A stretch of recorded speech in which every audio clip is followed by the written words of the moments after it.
Here we have a window for a church in Arapahoe, North Carolina, called Bethany Christian Church.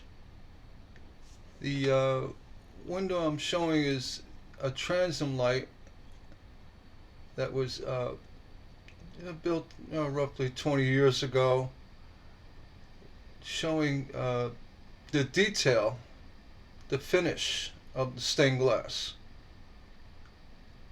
And the way we get the finish so consistent, it's a nice darker patina on lead, is using the stained glass cement compound putty mixture. And when you do cement the window, you add the cement, you clean it off, and follow up with a fine natural bristle brush. You see a little more of the detail here. This is the popular cross and crown motif for the center. Again, the cement will darken the lead and the joints that are soldered on the lead using 50-50 solder. The reason why you use 50-50, it has more of a lead content, less tin, as compared to 60-40. The more lead in the solder will tone down nicer to the surrounding lead construction of the window.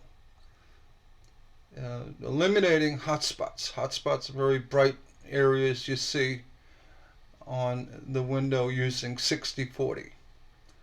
As well, the 50-50 does not seep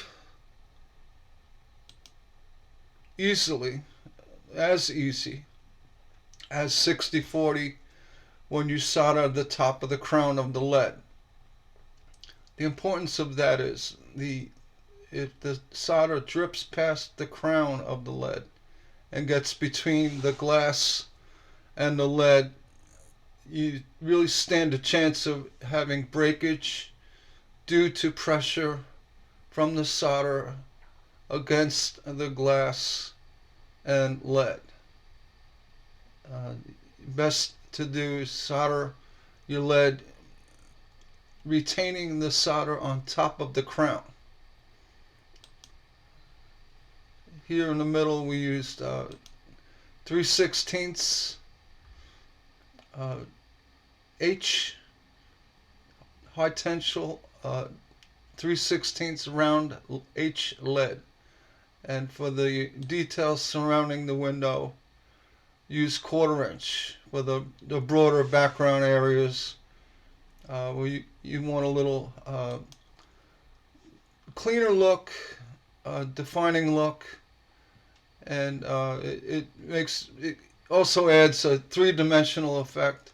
When you use different thicknesses of lead, it'll bring out the detail differently and give it a little depth. So moving on, this window we use the clear Flemish glass around the outside area, and then the inside field we use the Baroque clear from Spectrum. It works really well with the different textures and colors. You saw briefly the brushes I use. I can go back. These are the two brushes. The one on the left is the actual the brush you use to work the cement into the window, and using a putty knife you scrape the brush with removing excess putty and return it to the bucket, and you continue that until you get most, if not all, the putty off the window. The second brush to the right is a final polishing brush made of a softer natural bristle. The importance of natural bristle is that it will not scratch the glass as compared to using a nylon brush. So that's very important. All right? And it buffs up. It actually will help buff up the window. Let me say some more about this window. I have a picture of the window complete here, showing the colors and the textures.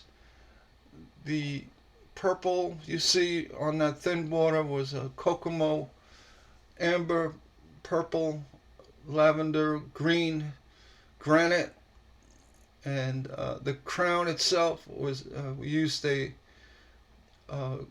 amber, textured amber, two different tones of textured amber, Kokomo. It was more or less like a granite, a soft granite, and the leaves, the olive leaves, were also a Kokomo, olive green, and then the white we used a solid white Kokomo XXDM, and the long. It's just a solid white opal with a little bit of striation in it, and then in the corners, on the edges, on the crisscross areas, those are German jewels. They're made by imported by Meyer Import, and they're handmade, polished, faceted jewels. I believe these were 20 millimeter. I could be wrong, but that's what we use. And also in the center field area, 2 bevel diamonds, just to give it a little bit of a pop. The bevel diamonds, that was a 2-inch bevel diamond. It really works well when you just want a little accent, just a little pop at a window. So again, this was installed in a church in the side entrance above a door, a double door transom. It roughly 68 inches wide by 12 inches tall. Not much more I can discuss, but again, the importance of using the putty glazing compound for cement and finishing up with a soft bristle brush. This window, we did not use any polish at all. This is right out of the cementing process, and you can see it's very it shines up nicely. You can let it dry for a couple of days, 2-3 days, and then spray a little furniture spray polish, and then buff it again with the soft natural brush. And there's no patina at all involved. The only patina is the natural patina you get from polishing the window. Patina, black patina, you see for copper foil work, if you did add it to a stained glass window, you risk deteriorating the cement that is encapsulated between the lead and the glass. I hope you enjoyed the video. If you did, hit the thumbs up and subscribe to my channel for more in-depth stained glass tutorials.